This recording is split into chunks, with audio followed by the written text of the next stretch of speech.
Hello, welcome to this afternoon's presentation brought to you by Goodwill Columbus Workforce Development. My name is Stacy. I am here to talk to you today about workplace etiquette and what is your brand.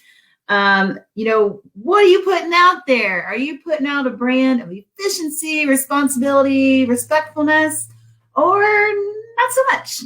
We need to work on that a little bit. Today, we'll talk about how you can do these things and then some other ideas about how to lead to not only job satisfaction, but kind of satisfaction overall. Today, what we have with us, we have Carly.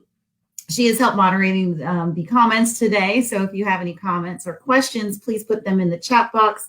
Carly will be right with you and respond. She is an expert on all things career development. So say hi to Carly for us. And so let's get it on the road. Let's get this show on the road about what is your brand and how it contributes to job satisfaction. I am sharing my screen in case you're wondering what I'm looking at.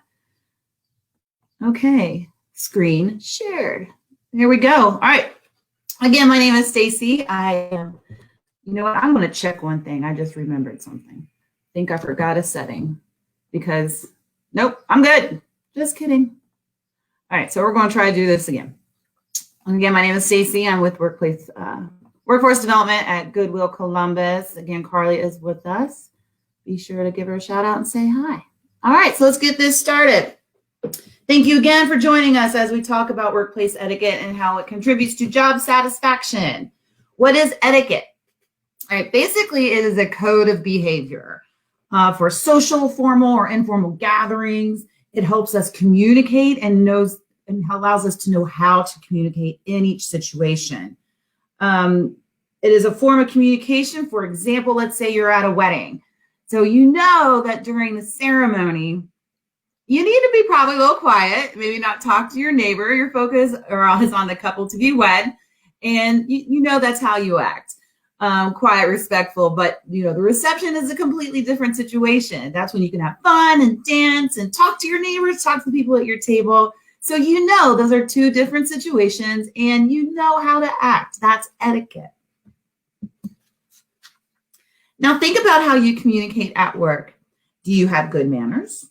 Are you polite? Do you show respect? Your character along with your work skills, that's your brand. Do people know you by your brand? And a brand can be good and it can be bad. Think about this. Is someone who is always late for work showing respect to his or her coworkers or supervisors? What do you think those coworkers would say is the brand of someone who is always late? So think about this quote. Your smile is your logo. Your personality is your business card. How you leave others feeling after an experience with you becomes your trademark. And then here's another. I've learned that people will forget what you said, people will forget what you did, but people will never forget how you made them feel. Words to live by. Think about ways we communicate in the workplace. So, for example, face-to-face, with, verbally with words and then the tone of your voice, and non-verbally with your gestures, your posture, or your expression. You also communicate through electronic devices such as your phone or through video, or electronic transmitted text. You also communicate through your character. What we say, what we do, and what we allow, and then think about this. Are they all aligned? Remember the old saying, do unto others as you would have them do unto you.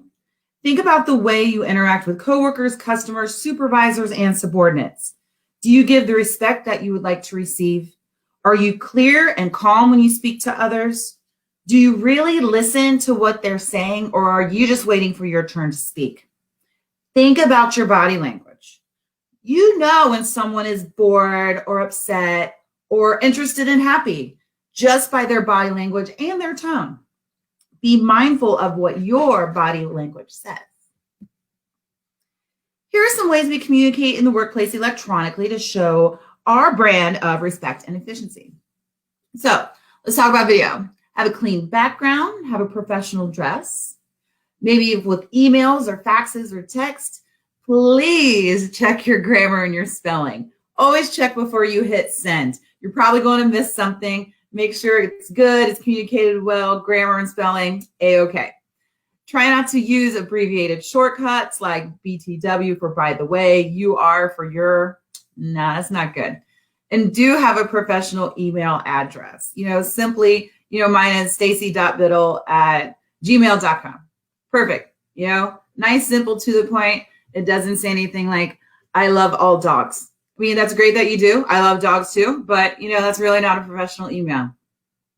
When you're using the phone, use professional speech and be courteous. Avoid using slang. You are controlling your message, not so much the phone. While you're at work, use your inside voice, because a lot of times when we are at work, we work in close quarters with each other. And just having that inside voice, talking softly, you won't be broadcasting your conversations for all to hear.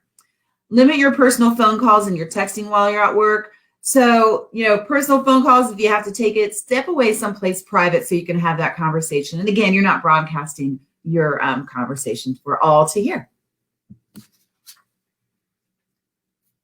How does your brand of etiquette communicate character? What you say. Do you mean what you say? Can people trust your word? Or do your words build relationships or put up walls? What you do. How you act. Are you on time? Are you doing your works or spending a lot of time talking about TV or friends or gossiping? Do you do your best work, or do you just do enough to just get by? What you allow. When you hear gossip, do you follow along or stay out of it? If someone is being picked on because of race, color, religion, ancestry, gender, or sexual preference, do you just let them get picked on, or do you take a stand for what is right? To succeed in a diverse workplace, it is important to display respect for all ethnicities, races, cultures, genders, age groups, disabilities, sexual orientation, educational levels, and religions. Diversity in the workplace is important for employees because it builds a great reputation for the company, leading to increased profitability and opportunities for workers, for you. Workplace diversity allows for unique perspectives and ideas. So, what are ways that you can respect diversity in the workplace? And how does unconscious bias affect acceptance and respect of diversity? So, like, Stacy, what's unconscious bias? Well, let me tell you. Unconscious bias are habits that we have learned over time about how you treat certain people, and you don't even realize you're doing it. For instance, so as a friend or relative talks about going to the doctor or having surgery or having a tooth pulled or anything like that, do you automatically assume that that doctor is a man or the nurse is a woman? That's how sometimes unconscious bias works. You just don't, sometimes you just kind of, that pops up in your mind right away, but that's not always the case. That's unconscious bias. The 4 agreements were developed by Don Miguel Ruiz as the actions that you can take that will lead you to true happiness instead of doubting and limiting yourself. Agree with yourself to live these 4 agreements to improve your life. These agreements are great principles to follow as well in your career. When this becomes a part of your brand, you can move optimistically when you are looking to advance and develop in your career. So let's go through them. Number 1, be impeccable with your word. Speak with integrity. Say only what you mean. Avoid using the word to speak against yourself or to gossip about others. Use the power of your word in the direction of truth and love. Number 2, don't take anything personally. Nothing others do is because of you. What others say and do is a projection of their own reality. When you are immune to the opinions and actions of others, you won't be the victim of needless suffering. Number 3, don't make assumptions. Find the courage to ask questions and to express what you really want. Communicate with others as clearly as you can to avoid misunderstanding, sadness, and drama. With just this one agreement, you can completely transform your life. Number 4, always do your best. Your best is going to change from moment to moment. It will be different from when you are healthy as opposed to sick. Under any circumstance, simply do your best and you will avoid self-judgment, self-abuse, and regret. Now, start working on these principles and make them a part of your brand. Ask yourself, how can I be more impeccable with my word? How will I make sure not to take feedback and construction criticism personally? How will I be assertive and be an advocate for myself? How will I stay committed to doing my best? So remember, workplace etiquette communicates that you know the proper way to act at work. So how are you communicating? There you go. I'm going to stop sharing and come back to you. Thank you. I'm back. Thank you, Carly. Thank you for tuning in, everyone. I hope you guys have a wonderful day and that you stay safe. Definitely, please, if you need any assistance in career development, if you're looking for any trainings, such as like IT trainings, healthcare, hospitality and lodging, Goodwill Columbus does offer those. Reach out to us. You can find all of our contact information on Facebook under the About section. We have email. You can call us. You can text us. You can send us a message on Facebook. We will get back to you and we will help you get connected with a career consultant. So thank you. Again, my name is Stacy. I appreciate you hanging a little bit this afternoon with me, and stay safe out there. Thanks again.